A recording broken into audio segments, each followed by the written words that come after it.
हरे कृष्णा। तो हमारा last part में क्वेश्चन 70 तक हो गया था, अभी बस 5 ही क्वेश्चंस बचे हैं। और क्वेश्चंस आसान है रे भाई, क्वेश्चन ज़्यादा मुश्किल नहीं है। मोस्ट ऑफ द बच्चों के क्वेश्चन 71 टू 74 तो बन ही गए होंगे। डिस्कस करते question number 71। The number of relations from covid, देखो कोविड-19 बड़ा सुंदर क्वेश्चन है। The number of relations from the set COVID to 19। ठीक है, anyway nobody should get this, but हम लोग इससे रिलेटेड क्वेश्चन सॉल्व कर रहे हैं। अच्छा, ए से बी तक एक रिलेशन जा रहा है। What is the definition of relation? Relation का डेफिनेशन क्या होता है? Relation is nothing but subset of A cross B. बात समझ में आ रही है सब लोग को? अच्छा, इस पर्टिकुलर केस में ए में 5 एलिमेंट्स हैं और बी में 2 एलिमेंट्स हैं। ए में 5 एलिमेंट्स है, बी में 2 एलिमेंट्स है। ए क्रॉस बी में कितने एलिमेंट्स हो गए? ए क्रॉस बी में हो गए 5 इंटू 2 इक्वल टू 10 एलिमेंट्स। मतलब A cross B has 5 into 2 equal to 10 elements. बात समझ में आ रही है सब लोगों को? ए क्रॉस बी में 10 एलिमेंट्स हैं। सर आपने ए क्रॉस बी में कितने एलिमेंट्स हैं निकाले, आपको वो नहीं निकालना था सर आपको पूछा गया था कि नंबर ऑफ रिलेशंस कितने हो गए। भाई मैं वही तो बोल रहा हूँ, relation is nothing but subset of A cross B. A cross B में इस सेट में 10 एलिमेंट्स हैं। अभी याद कीजिए फॉर्मूला, कोई सेट में अगर n एलिमेंट्स हुआ करते थे, कोई सेट में अगर n एलिमेंट्स हुआ करते थे तो उसके टोटल नंबर ऑफ सबसेट्स कितने होते हैं? अगर सेट में n एलिमेंट्स है तो उसके टोटल नंबर ऑफ सबसेट्स होते हैं 2 टू द पावर n। अभी इस केस में इस पर्टिकुलर सेट में 10 एलिमेंट्स है तो इसके टोटल नंबर ऑफ सबसेट्स हो जाएंगे 2 to the power 10 which is nothing but 1024। Hope ये बात सब लोगों को समझ में आ रही है। आगे बढ़ते रहे भाई क्वेश्चन नंबर 72 पे। वो बोल रहा है number of elements in the relation. He is not talking about the function, he is talking about the relation. Function में एक एक्स्ट्रा कंडीशन होता है कि एवरी एलिमेंट, एक नहीं 2 एक्स्ट्रा कंडीशंस होते हैं, that every element should be mapped and no element should be mapped to more than 1 element. Relation में ये दोनों कंडीशंस नहीं होते, मतलब it is condition free. X square plus y square equal to 25 where x comma y belongs to integer. देखो ये पढ़ना बहुत इंपॉर्टेंट है। ये अगर किसी ने नहीं पढ़ा होगा तो बिविल्डर हो जाएगा। भाई ये चल क्या रहा है? इन्फाइनाइट नंबर ऑफ एलिमेंट्स आ रहे हैं और इंटीजर टाइप में तो आप इन्फाइनाइट आंसर नहीं लिख पाओगे। अभी ये बोल रहा है एक्स और वाई इंटीजर होने चाहिए, मतलब वो बोल रहा है कि 2 इंटीजर के स्क्वायर का सम 25 होना चाहिए, ऐसे ही तो बोलने का मतलब है ना। See x square plus y square 25 है, एक्स भी इंटीजर है वाई भी इंटीजर है। Means in short he is telling me express 25 as the sum of squares of 2 integers. कैसे कर सकते हैं? 0 स्क्वायर प्लस 5 स्क्वायर कर सकते हैं सर। 1 स्क्वायर प्लस √24 स्क्वायर कर सकते हैं भाई, लेकिन √24 इंटीजर थोड़ी ना है। फिर 2 स्क्वायर प्लस √21 स्क्वायर कर सकते हैं, वो भी इंटीजर नहीं है। फिर 3 स्क्वायर प्लस 4 स्क्वायर कर सकते हैं, हाँ भाई ये इंटीजर है। बात समझ में आ रही है सब लोग को? और तो कोई पॉसिबिलिटीज़ नहीं है। ऑफकोर्स और पॉसिबिलिटीज़ है 4 स्क्वायर प्लस 3 स्क्वायर, और पॉसिबिलिटीज़ है 5 स्क्वायर प्लस 0 स्क्वायर। अभी ये बात समझने की कोशिश करो तो कोई मुझे बोलेगा कि नंबर ऑफ एलिमेंट्स, ऑफकोर्स एक एलिमेंट 0,5 हो गया क्योंकि element is x comma y ना। एक्स का वैल्यू 0, वाई का वैल्यू 5, मतलब element is 0,5। Similarly element is 3,4। Similarly element is 4,3। Similarly the element is 5,0। बात समझ में आ गई सब लोगों को? तो सर 4 एलिमेंट्स है रिलेशन में, इससे ज़्यादा तो होने की संभावना नहीं है। नहीं रे भाई, इससे ज़्यादा होगे। इससे ज़्यादा कैसे होगे? बात समझने की कोशिश करो। जो 3 का स्क्वायर होता है ना वही -3 का भी स्क्वायर होता है। अच्छा, जो 0 का स्क्वायर होता है वही -0 का भी स्क्वायर होता है, लेकिन 0 और -0 को अलग अलग नंबर्स नहीं है। लेकिन इसको मैं 0 स्क्वायर प्लस -5 स्क्वायर भी तो लिख सकता था, मतलब 0, -5 ये एक पेयर मिला। सिमिलरली 3 स्क्वायर प्लस 4 स्क्वायर है ना, तो मैं उसको -3 स्क्वायर प्लस 4 स्क्वायर भी लिख सकता था, तो -3, 4 एक पेयर मिला। सिमिलरली 3 स्क्वायर प्लस -4 का स्क्वायर भी लिखा जा सकता था, तो 3, -4 दूसरा पेयर मिला। फिर उसी को -3 स्क्वायर प्लस -4 का स्क्वायर भी लिखा जा सकता था, मतलब -3, -4 ये दूसरा पेयर, ये तीसरा पेयर भी मिला। बात समझ में आ रही है सब लोगों को? मतलब 3, 4 एक नहीं है, 3, 4 भी है, -3, 4 भी है, 3, -4 भी है, -3, -4 भी है, मतलब इधर से 4 पेयर्स मिले। सिमिलरली इधर से भी 4 पेयर्स मिलेगा। बात समझ में आ रही है सब लोगों को? अच्छा, अभी ये बात समझने की कोशिश कीजिए। तो सर इधर इधर से भी 4 पेयर्स मिलेंगे, लेकिन ऐसा नहीं होने वाला है। देखो 3 और -3 अलग नंबर्स होते हैं, 4 और -4 अलग नंबर्स होते हैं, 5 और -5 अलग नंबर्स होते हैं, लेकिन 0 और -0 तो कोई अलग नंबर नहीं है ना। तो यहाँ से 5 स्क्वायर प्लस 0 स्क्वायर मिलेगा और -5 स्क्वायर प्लस 0 स्क्वायर मिलेगा, यहाँ से 2 ही पेयर्स मिलेगा। सिमिलरली यहाँ से 0 स्क्वायर प्लस 5 स्क्वायर मिलेगा, यहाँ से 0 स्क्वायर प्लस -5 का स्क्वायर मिलेगा, यहाँ से भी 2 ही पेयर्स मिलेंगे। 2 पेयर 2 + 4 6, 6 + 4 10, 10 + 2 12, टोटल 12 पेयर्स मिलेंगे। होप ये बात सब लोगों को समझ में आ रही है। यहाँ पे मेन चीज़ आप लोगों को ये समझनी थी, देखो 2 चीज़ें यहाँ पे समझने की थी। एक तो x और y इंटीजर्स है, यहाँ पे ध्यान देना था सब लोगों को। दूसरा चीज़ ये ध्यान देना था कि x और y इंटीजर है। सर वही तो पहला चीज़ बोला था आपने। दूसरे चीज़ में मतलब मैं ये बोल रहा हूँ, integer in the sense you don't have to take only natural numbers, even negative integers are also integers.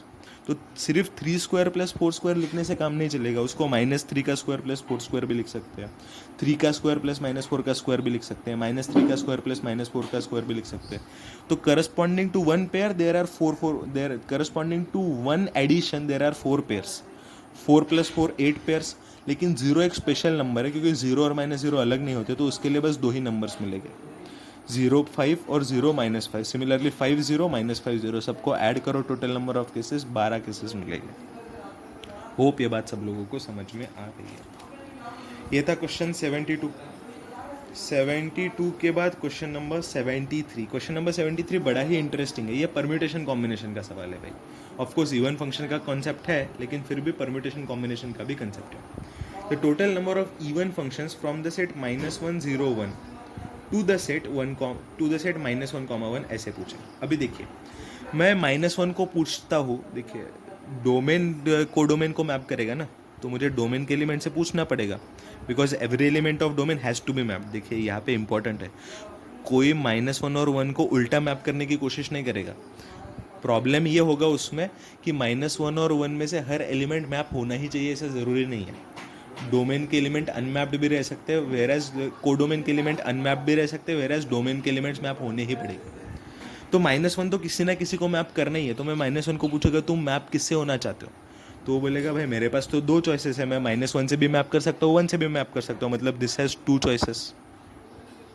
अच्छा, मैं 0 को पूछूंगा तुम किससे मैप करना चाहोगे, तो वो भी बोलेगा मैं -1 की बात क्यों सुनूं, इसने जो चूज़ किया वो चूज़ किया, मेरे पास भी 2 चॉइसेस है, मैं -1 को भी चूज़ कर सकता हूँ, 1 को भी चूज़ कर सकता हूँ। फिर से इसके पास भी 2 चॉइसेस हो गए, बात समझ में आ रही सब लोगों को। अभी 1 के पास जा रहा हूँ, तो सर 1 कुछ अलग थोड़ी ना बोलेगा, 1 भी वही बोलेगा कि मेरे पास 2 चॉइसेस है। नहीं भाई, 1 ऐसे नहीं बोलेगा, 1 बोलेगा कि मेरे पास एक ही चॉइस है, आई हैव ओनली 1 चॉइस। जो जो -1 ने लिया है वही मैं ले सकता हूँ। क्यों ऐसा? क्योंकि इवन फंक्शन का डेफिनेशन होता है f of -x equal to fx। मतलब जो f ऑफ -1 होगा वही f ऑफ 1 को इक्वल टू fx, मतलब जो f ऑफ -1 ने लिया है वही f ऑफ 1 को एक्सेप्ट करना पड़ेगा। मतलब 1 के पास अलग चॉइसेस नहीं है, जो -1 के पास है वही 1 के पास भी आ गया, मतलब यहाँ पे कोई सेपरेट चॉइसेस नहीं है इसके पास। Effective total number of choices क्या हुआ? मल्टीप्लिकेशन प्रिंसिपल हो। जब भी 1 फॉलोड बाय अनदर है, -1 को भी चॉइस है, 0 को भी चॉइस है। एंड मतलब मल्टीप्लिकेशन प्रिंसिपल, 2 × 2, 2 चॉइसेस × 2 चॉइसेस, मतलब इफेक्टिवली हुआ 4 चॉइसेस। बात समझ में आ रहा है सब लोगों को? 4 चॉइसेस। अभी 4 चॉइसेस मतलब क्या? हर चॉइस के लिए एक एक फंक्शन बनेगा, मतलब ओवरऑल 4 फंक्शंस बनेंगे। होप ये बात सब लोगों को समझ में आ रही है। तो ये क्वेश्चन 73 था भाई। सिमिलरली अभी 74 नंबर का क्वेश्चन भी सब लोग कर लेंगे। a इक्वल टू है -1 0 1। अभी a टू a मैप करना है, मतलब ऑफ कोर्स इसको -1 0 1 से ही मैप करना है। अभी मैं -1 के पास जाता हूँ, तो -1 क्या बोलेगा? मेरे पास कितने चॉइसेस है? मेरे पास 3 चॉइसेस है। मैं -1 से भी मैप कर सकता हूँ, 0 से भी मैप कर सकता हूँ, 1 से भी मैप कर सकता हूँ। अभी ये तो बात सब लोगों को समझ में आ ही गई होगी कि 1 के पास अभी एक्स्ट्रा चॉइसेस नहीं है, क्योंकि f ऑफ -1 ने अगर 1 लिया तो 1 को -1 लेना पड़ेगा, क्योंकि f of -x should B minus of fx। मतलब -1 अगर 1 से मैप कर रहा है तो 1 को -1 से मैप करना पड़ेगा। -1 अगर -1 से मैप कर रहा है तो 1 को 1 से मैप करना पड़ेगा। बात समझ में आ रही है? Because f of -x should be equal to -fx। मतलब जो -1 ने लिया है उसके अकॉर्डिंगली f ऑफ 1 का वैल्यू भी फिक्स हो जाएगा, दैट वी कांट चेंज। तो सर अभी 0 को भी चॉइसेस दो। भाई 0 के पास चॉइसेस है ही नहीं। आप याद कीजिए ऑड फंक्शंस का प्रॉपर्टी। ऑड फंक्शन का प्रॉपर्टी होता है if 0 is in the domain of the function f of 0 should always be equal to 0। See the property doesn't say that f of 0 is always 0। The property says if 0 is in the domain of the function then f of 0 should always be 0। क्या 0 domain of a function में? हाँ भाई है। और function odd है, मतलब property के हिसाब से एफ ऑफ जीरो का वैल्यू जीरो ही होना चाहिए, मतलब एफ ऑफ जीरो के पास भी चॉइसेस नहीं है, मतलब चॉइसेस बस इस अकेले के पास है तीन चॉइसेस, एक एक चॉइस के लिए एक एक फंक्शन बनेगा, तीन चॉइसेस से तीन फंक्शंस टोटल बनेंगे। होप ये बात सब लोगों को समझ में आ रही है। तो ये था भाई क्वेश्चन नंबर 74। अभी क्वेश्चन नंबर 75 करते हैं, ये तो बड़ा इंटरेस्टिंग क्वेश्चन है। The number of common points in the graph of y equal to sine x and y equal to x by 10। Common points मतलब पॉइंट्स ऑफ इंटरसेक्शन। अच्छा, y equal to sine x और y equal to x by 10 का points of intersection पूछा है उसने। इसको थोड़ा landscape mode में ला देते हैं। y equal to sine x and y equal to x by 10 इनका, ऑफ कोर्स मैं x पॉजिटिव के लिए पहले डील करता हूँ, x नेगेटिव की थोड़ी x नेगेटिव के बारे में बाद में सोचेंगे। अभी देखिए साइन x का ये जो ग्राफ है, ऑफ कोर्स साइन x का रेंज -1 to 1 तक होता है, साइन x का रेंज -1 to 1 तक होता है। What we want is we want point, और y equal to x by 10 तो एक स्ट्रेट लाइन होगा, straight line passing through origin, क्योंकि 0,0 उसको सेटिस्फाई कर रहा है।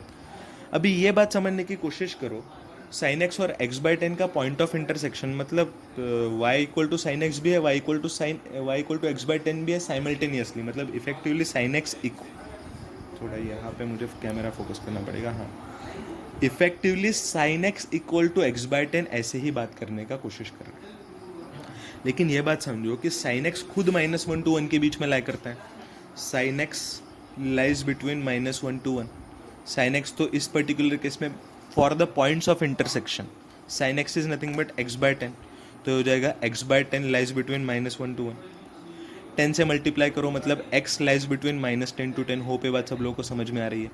इसका मतलब क्या हुआ, मतलब जितने भी पॉइंट ऑफ इंटरसेक्शन रहेंगे ना, वो -10 to 10 के बीच में रहने वाले, उससे बाहर जाने की ज़रूरत ही नहीं है। होप ये बात सब लोगों को समझ में आ रही है। अच्छा, अभी ये x इक्वल टू 0 है, ये x इक्वल टू पाई है, ये x इक्वल टू 2 पाई है, ये x इक्वल टू 3 पाई है, ये x equal to 4 pi. Sir ये तो हमको समझ में आता है, वो आप प्लॉट क्यों कर रहे हैं भाई? मैं ये बोलना चाह रहा हूँ कि पाई का अप्रॉक्सीमेट वैल्यू 3.14 है, तो 2 पाई का अप्रॉक्सीमेट वैल्यू हो जाएगा 6.28, ये 10 से कम है। 3 पाई का अप्रॉक्सीमेट वैल्यू क्या होगा, 3 पाई विल बी अप्रॉक्सीमेटली 9.42।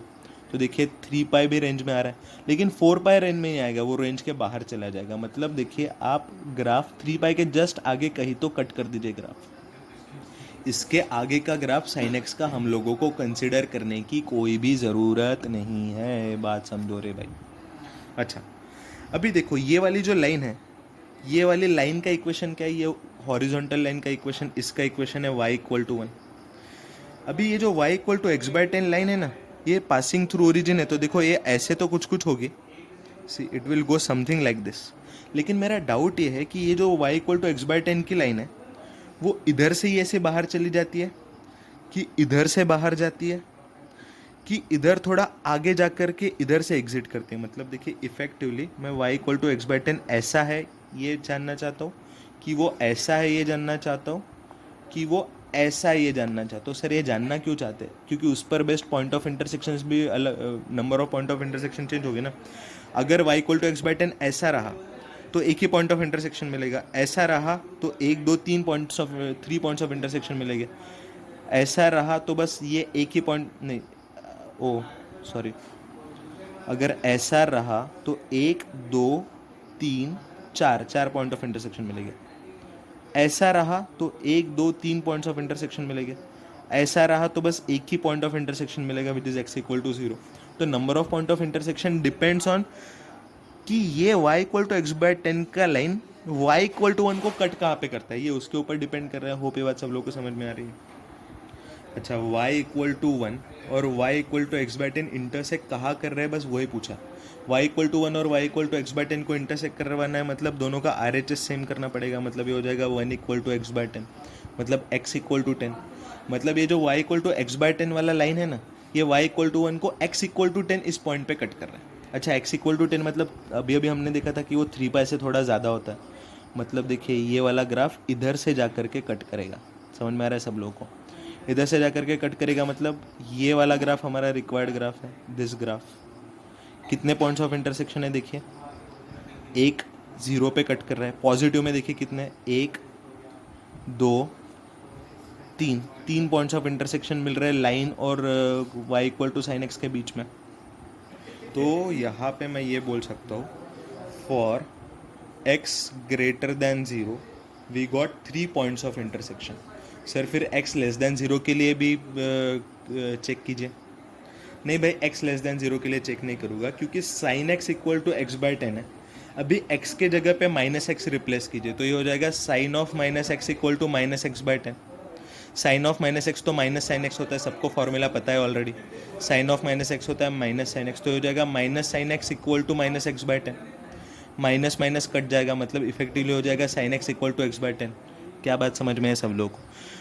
अगर एक्स के जगह पे मैं माइनस एक्स भी रिप्लेस करता हूँ ना तो सोल्यूशन सेम ही रहता है, तो भी ये सेटिस्फाई कर रहा है। देखो sine x equal to x by 10 में एक्स का वैल्यू सेटिस्फाई कर रहा था, अभी मैंने एक्स के जगह पे माइनस एक्स पुट किया तो इफेक्टिवली घुमा फिरा करके वो sine x equal to x by 10 ही आ रहा है जो ओरिजिनली सेटिस्फाई हो रहा था। मतलब अगर एक्स सोल्यूशन है तो माइनस एक्स भी सोल्यूशन होगा। मतलब पॉजिटिव में 3 वैल्यूज़ है तो सेम, मतलब अगर से x इक्वल टू 1.2 सोल्यूशन है तो similarly x equal to minus 1.2 भी सोल्यूशन रहेगा, क्योंकि हमने देखा कि x को माइनस एक्स से रिप्लेस करने पे सोल्यूशन में कोई फ़र्क नहीं पड़ रहा है। तो 3 points of intersection x greater than 0 के लिए, तो सिमिलरली x लेस दैन 0 के लिए भी 3 पॉइंट्स ऑफ इंटरसेक्शन मिलेंगे। लेकिन तो सर 3 + 3 6 पॉइंट ऑफ इंटरसेक्शन है, लेकिन भाई x इक्वल टू 0 भी तो एक पॉइंट ऑफ इंटरसेक्शन है ना। x इक्वल टू 0 भी एक पॉइंट ऑफ इंटरसेक्शन है। तो टोटल पॉइंट ऑफ इंटरसेक्शन कितने हुए? x इक्वल टू 0 पे 1, x ग्रेटर दैन 0 पे 3, x लेस दैन 0 पे 3। 3 + 3 6, 6 + 1 7, तो टोटल 7 पॉइंट ऑफ इंटरसेक्शन हो गए।